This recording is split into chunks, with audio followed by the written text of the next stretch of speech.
Alright, this is my Clausing 5914 lathe. I think my wife calls it the green monster.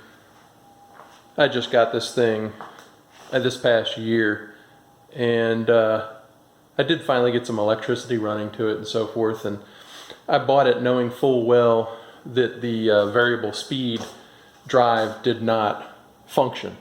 And apparently that's not all that surprising on this model of lathe from all the reading that I've done.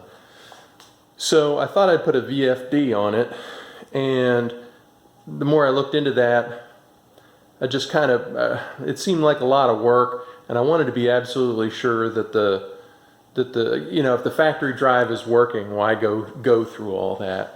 So I put some hydraulic oil in a little reservoir here, tried to bleed the line down. The entire inside of the housing here is filled with oil, and so I knew there had to be a leak somewhere, but I wanted to test it before I really put any money into it. So I went online and I was going to get one of those hand-operated hydraulic pumps. They're like $100, and I thought, well, I'll never use that thing again. So I found something on AvE or AvE, not sure how he says it, AvE's YouTube channel on using a grease gun as a makeshift hydraulic pump. So as AvE said, I fabric-cobbled something together to test it, and lo and behold, it looks like it's working. So I'm going to put this camera on a tripod here and show you what happens. So I've got all my lights pointed this direction. I hope it shows up well enough. For those of you who don't know how this works, this apparatus in here, I believe it's called a Reeves drive. It works like constant velocity, or well, they're called CVTs anyways, CVT transmissions, where like snowmobiles apparently have the transmissions like this. So these two plates will squeeze together, and that pulls the belt into a larger diameter, which forces these two plates apart, and it changes the ratio, the gear ratio, and changes the speed. So what I have is the grease gun head set up here, forcing hydraulic fluid down into the cylinder, and it worked. I was surprised.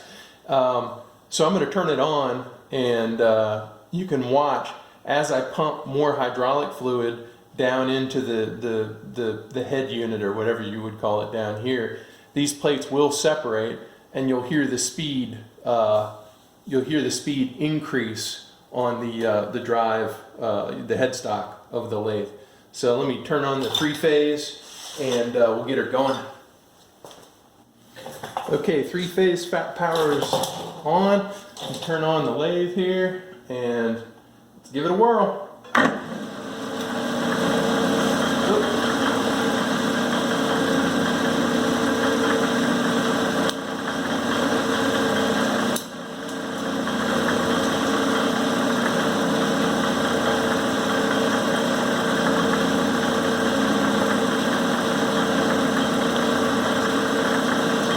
Notice that the belt is all the way at the top of the two plates up here.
overdo it.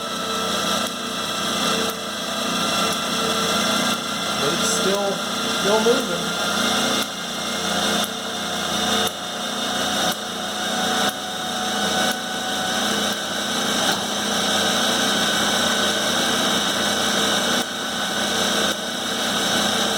And that's about as far as I'm going to go with it.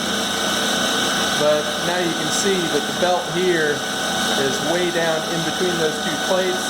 The speed has come up, and I know that the Reeves drive portion of this lathe works.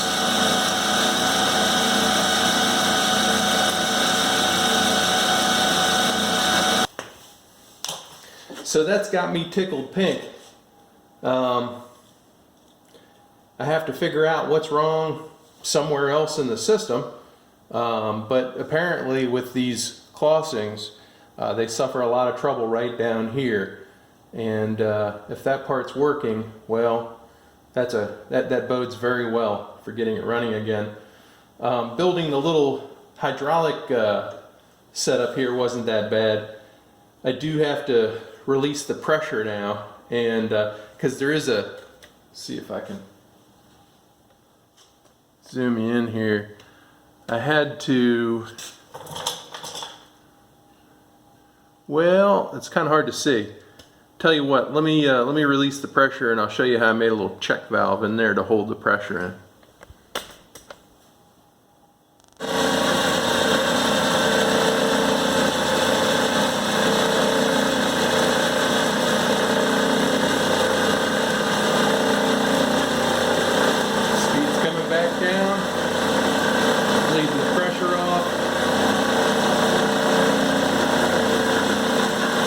Just let that fluid leak out until this belt is back up at the top of the two plates, which is its natural resting position. And these Reeves drives, you're not supposed to operate them unless everything's turning. Apparently you can damage them if you do it that way. Give it out a little bit more pressure. It's leaking pretty good. There we go. And now it's all the way back up to the top. So that's good. It's safe to turn the machine off and then take the rest of the apparatus off.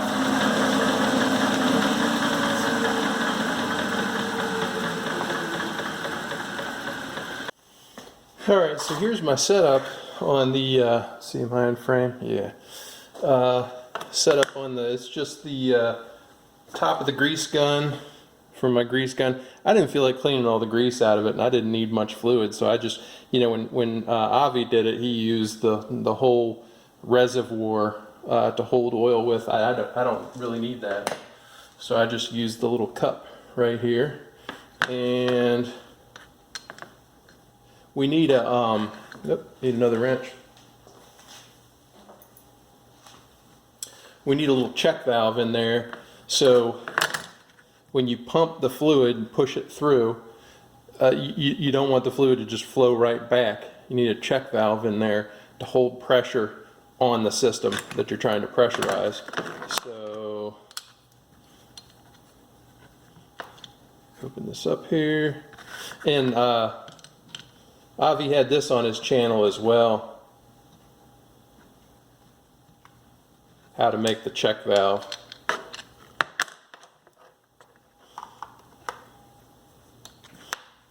From here down, it's all grease gun parts. And then I took a little NPT fitting. And there's the ball right there. And a spring. In the spring, put pressure on the ball against the little brass NPT footing. I actually put this on the lathe, and I put a slight concave bevel on it so the ball would seal up real nice, and the fluid traveling in this direction can overcome the spring and let the fluid in. But then as soon as there's no pressure, the ball goes right back into place, and the pressure on the back side of the system can't get back out. So kind of hard to do this. So that was my little system there. So AvE, if you ever see this video, thanks very much, buddy. You helped me out. And so I'm almost certain that my problem is somewhere up here in this pressure unit, or it could even be the line. When I was a mechanic, every once in a while you get a brake line that would, a piece of something would break off inside of it and turn into a little check valve. And typically what would happen is you'd press your brakes and they would apply, but they wouldn't release. In this case, I guess it would be the opposite, where it's not allowing pressure to get down the line. But anyways, so I need to pull this apparatus apart up here and test it, see what's going on, probably go ahead and have a new line made. I didn't want to do that, you know, if the rest of the system didn't work, so, or at least the bottom, the lower portion of the system. So thanks again, AvE. I appreciate it, and hopefully there will be more videos of the green monster to come. Bye for now.